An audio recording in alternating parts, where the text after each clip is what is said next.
Le 31 août 1918, les Australiens contrôlent les hauteurs de la maisonnette à Biache.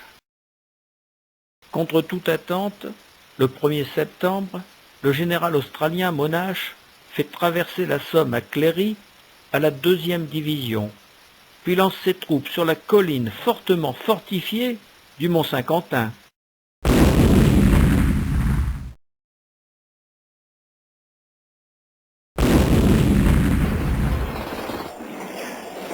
La bataille est terrible. Après un assaut furieux et plein d'audace, Gottlieb Trench, la redoutable défense commandant le camp retranché du Mont-Saint-Quentin, contourné par le nord-est, est atteinte. Mais les Allemands sont coriaces. Il est vrai que la 2e garde prussienne est une division d'élite qui a reçu l'ordre de tenir ou de mourir. Repris par les Allemands, réinvesti par les Australiens, la victoire est définitivement acquise le 1er septembre 1918. Au nord-est de la ville de Péronne, les Allemands résistent. Plusieurs nids de mitrailleuses meurtrières au sommet des anciens remparts font des ravages. Le Mont-Saint-Quentin est pris, mais le chemin pour atteindre la ville est périlleux.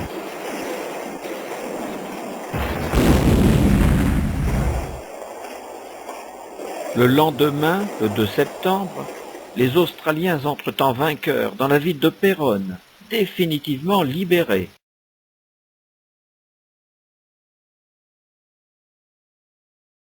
Soldats australiens déployés autour d'une mitrailleuse dans les ruines de la ville, le 2 septembre 1918.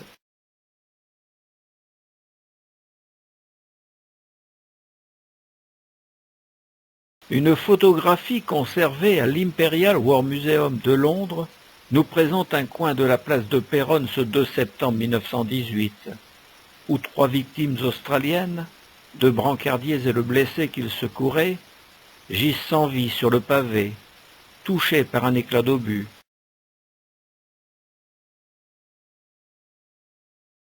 Alexander Henry Buckley est né en 1891 à Warren en Australie.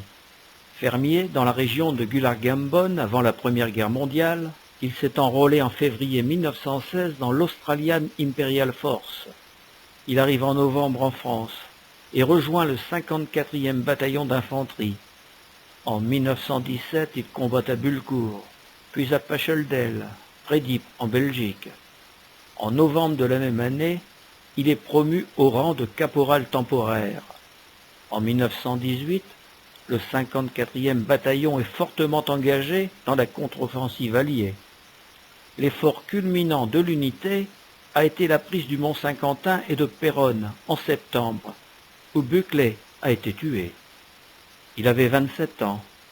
Il repose maintenant dans le cimetière anglais de Péronne, à côté du cimetière communal, bloc 2, C 32. Souvenons-nous, par un coup d'éclat audacieux, les Australiens ont surpris au Mont-Saint-Quentin la puissante défense retranchée des Allemands. Mais ce coup d'éclat ne s'est pas fait sans dommages. De nombreux soldats australiens y ont laissé leur vie. Combien d'hommes jeunes, comme Adrian Frank Anderson, Alexander Henry Buckley et bien d'autres, très loin de leur terre natale, sont tombés sur le sol français pour défendre un pays dont ils connaissaient à peine le nom. Tombe du lieutenant Cecil Ely, tué à l'ennemi le 29 août 1918, en chemin vers le Mont-Saint-Quentin. Le médaillé olympique de Stockholm, 1912, spécialité natation, est tombé à Biache lors des combats. Son corps repose depuis au cimetière britannique d'Asvillers.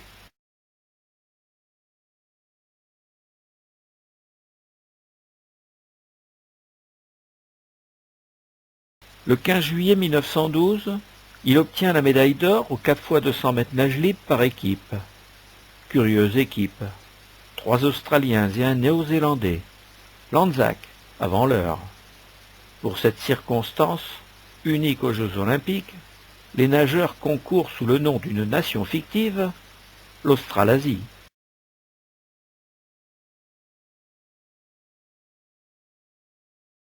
Auparavant, le 10 juillet, l'équipe américaine était en retard pour le départ de la demi-finale du 100 mètres nage libre.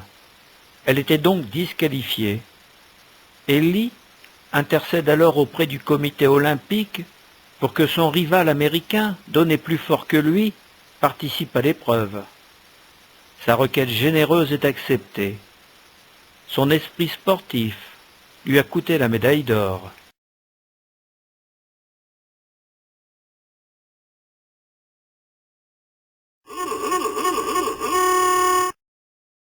Après la libération de la ville et devant les ruines de l'hôtel particulier Terley, la première automobile alliée s'arrête en ville.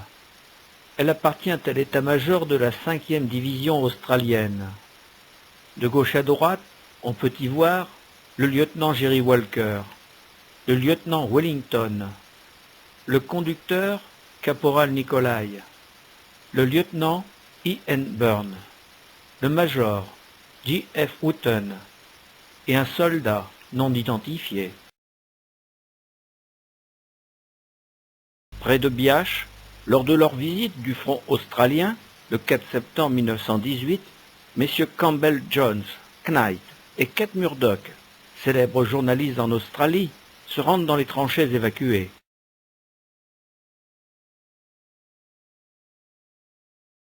Quittons les frères Murdoch avant que le fils de Kate ne devienne le magnat de la presse anglophone, et parcourons une des revues illustrées de l'époque, The War Illustrated, du 5 octobre 1918, titrée « Où les Anzacs gagnent leur nouvelle gloire en France ». L'illustration du bas relate la prise du Mont-Saint-Quentin et de Péronne. Péronne, tel qu'il apparaît quand il fut capturé par les troupes australiennes le dimanche 2 septembre. La barricade de bois enchevêtrée de fils de fer barbelés montre comment l'ennemi avait cherché à empêcher les Australiens, qui par la prise du Mont-Saint-Quentin la veille, avaient rendu l'évacuation de la ville inévitable. Entre photographies et illustrations, la presse de tous les pays glorifie les faits d'armes de l'Anzac. Le slush hat, ou chapeau de brousse, couvre-chef officiel de l'armée australienne, a son large bord gauche muni d'une agrafe afin de le maintenir épinglé vers le haut. Ainsi positionné, le digger, lors d'exercices militaires, ne sera pas décoiffé par son fusil porté réglementairement. Le terme digger, mineur ou terrassière en français, est le nom que se sont donnés eux-mêmes les soldats de l'Anzac. Il représente surtout pour ces Australiens et Néo-Zélandais l'endurance, le courage, l'ingéniosité, la bonne humeur et la camaraderie, chèrement acquises à Gallipoli. Quant à la coiffe néo-zélandaise, ce sera le lemon squeezer, presse citron, en raison de la forme de la crête centrale. Ici, des pionniers australiens débarrassent la chaussée des débris de matériaux provenant des destructions. Photographie du 5 septembre 1918. Même opération dans un autre quartier de Péronne. Photographie du 6 septembre 1918. À côté de l'hôtel de ville, les troupes australiennes sécurisent et récupèrent les munitions abandonnées par l'ennemi. Photographie, prise le 9 septembre 1918.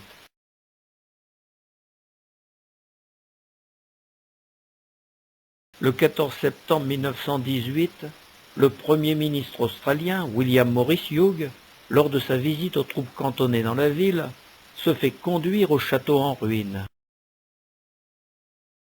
Ce que découvre le Premier ministre en sortant de la poterne du château.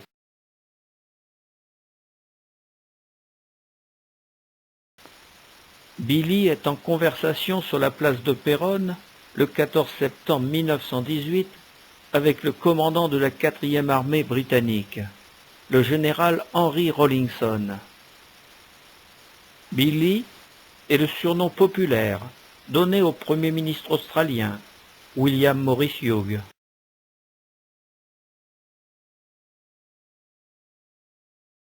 Le 15 septembre 1918, notre Prime Minister rencontre à Péronne le 33e bataillon australien. L'intendance australienne utilise les sous-sols de la caserne pour y ranger vivres, tentes et équipements.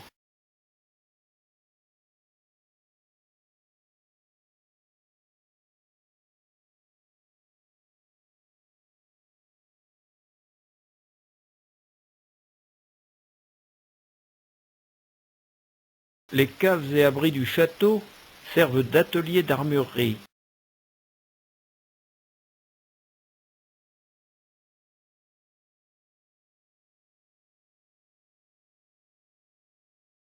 De nombreux matériaux pris à l'ennemi sont entreposés dans la caserne dévastée.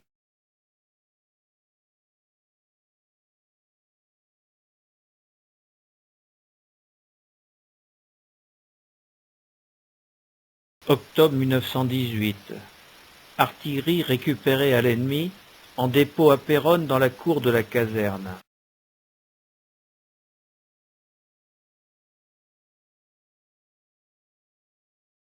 Des soldats australiens employés à la caserne posent pour une photographie de groupe.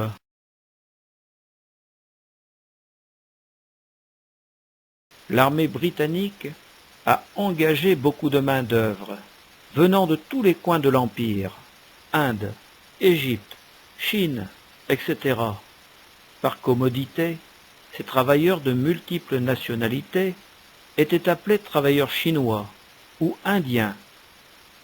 Les travailleurs chinois de l'armée britannique répartent ici la voie ferrée à la gare de Péronne.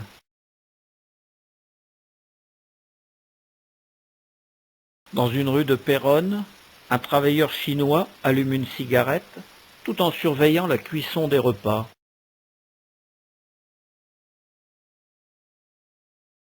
Aspect du château et des ruines avoisinantes.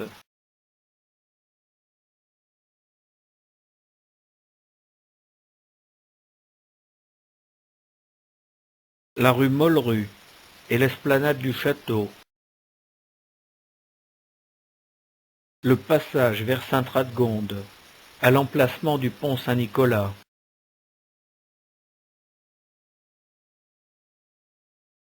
Le 4 octobre 1918, Américains et Australiens se croisent en ville.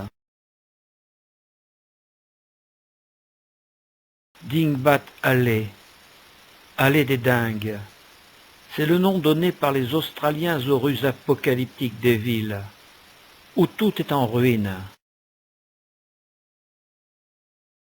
Ici, le 19e bataillon australien traverse Péronne le 7 octobre 1918.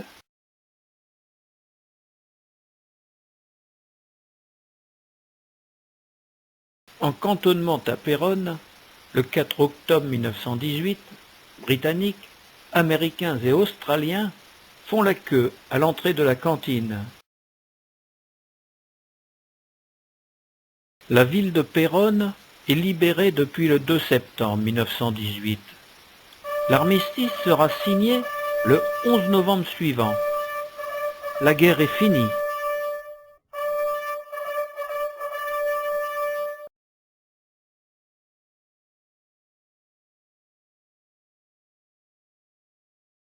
Les Australiens collectent des trophées de guerre en vue de la création de futurs musées.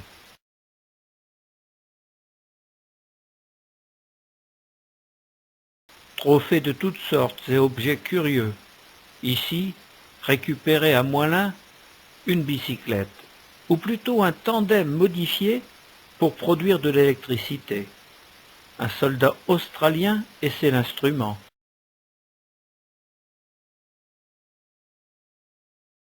L'équipe chargée de rassembler les objets des musées pose devant le baraquement qui lui sert de bureau. Sur le devant se tient le lieutenant Gulette, agent de musée, et à la porte, le lieutenant Anderson est le responsable des collectes. Au Mont-Saint-Quentin, lieu de combats acharnés où les Australiens ont délogé les Allemands, on ne voit que des ruines, des pans de murs et des arbres déchiquetés.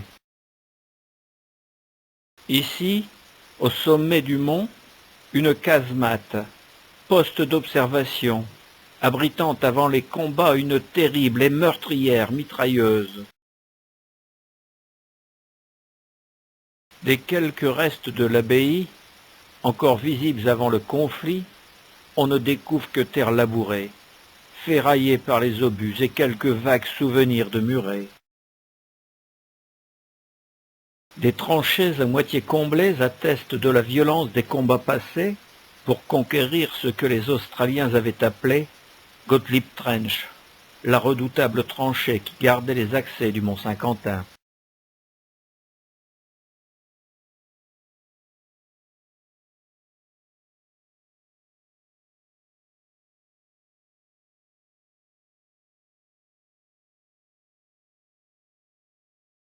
Une photographie provenant de l'Australian War Memorial de Canberra situe cette casemate allemande à Péronne. Est-ce l'un des deux blocos toujours visibles, au lieu-dit de Saint-Denis, ancien hameau aujourd'hui disparu, où se trouvait alors une ferme et quelques maisons?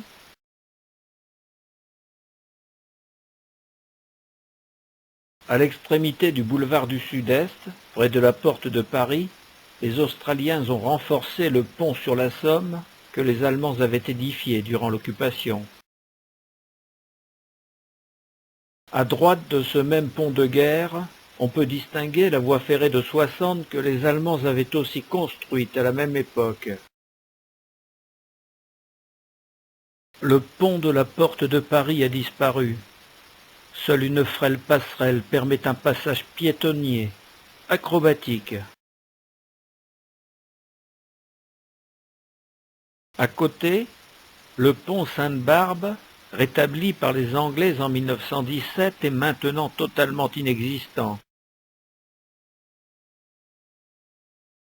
Avec de gros moyens, les ingénieurs britanniques établiront 2 robustes ponts à la Chapelette pour franchir le canal. L'un permettra la circulation des camions.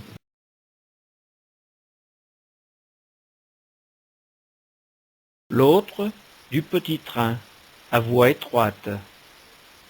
Quant au pont du canal, pour les trains venant de Chaulnes, plus au sud, les travaux de réparation sont menés rondement.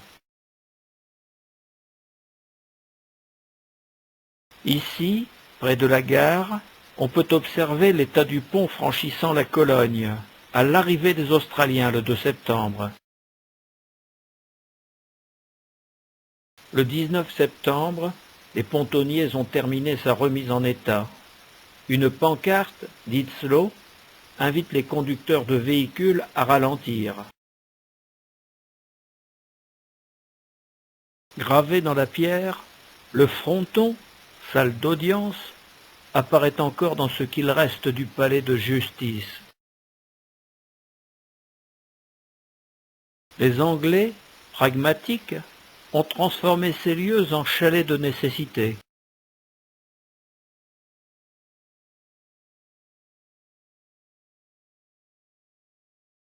Des engins de mort, dans les champs, dans les villes, partout, par milliers. Ici, à Flamicourt. Là, à Ménilbrintel.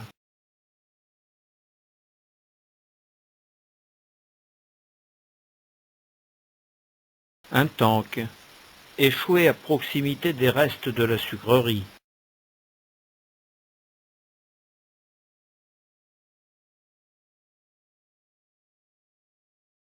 Engin de mort, encore.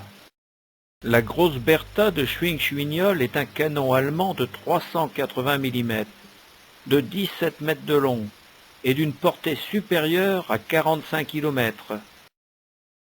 Heureusement, ce canon a peu servi et n'a pu tirer qu'une trentaine d'obus sur Amiens, avant d'être sabordé par les Allemands lors de leur repli en 1918.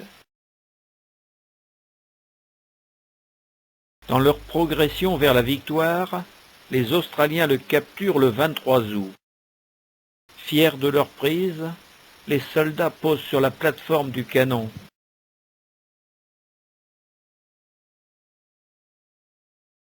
D'autres jaugent la dimension impressionnante de sa douille d'obus.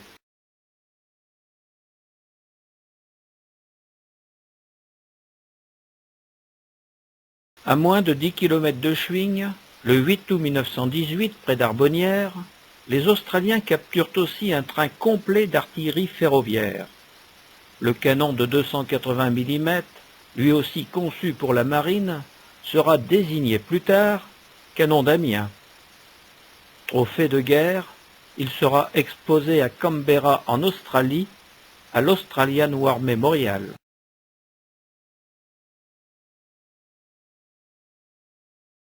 En référence à son grand frère de Schwing, ce canon sera parfois appelé Little Bertha.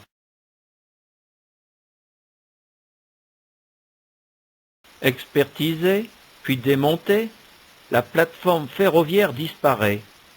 Son fût imposant trône maintenant dans les jardins du musée.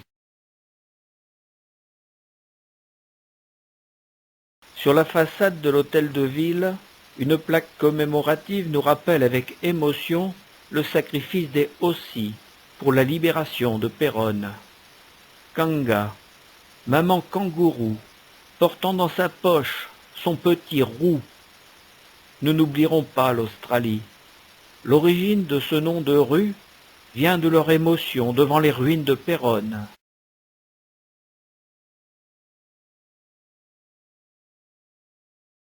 Devant la folie des destructions de Péronne, les Australiens médusés ont désigné les rues de notre ville en ruine Dingbat Alley, allée des dingues. Puis, comme pour exorciser leurs troubles, comme une sorte de plaisanterie au joke, ils donnèrent aussi à ces rues d'autres noms. Wallaby-Lane, Wombat Road, et clouèrent même des pancartes portant ces noms en divers endroits. La pancarte de rue apposée à l'hôtel de ville portait l'inscription Roue de Kanga. C'est le résultat d'un double jeu de mots où roue est la prononciation anglophone de rue et de Kanga, diminutif affectif de la maman kangourou. Et puis, pour sourire un peu, cela vient aussi de la littérature enfantine d'Alan Alexander Milne, auteur de Winnie l'ourson, né en 1882. Ourou est le bébé turbulent de Kanga, maman kangourou, qui deviendront en 1926 en français Petit Gourou et Grand Gourou.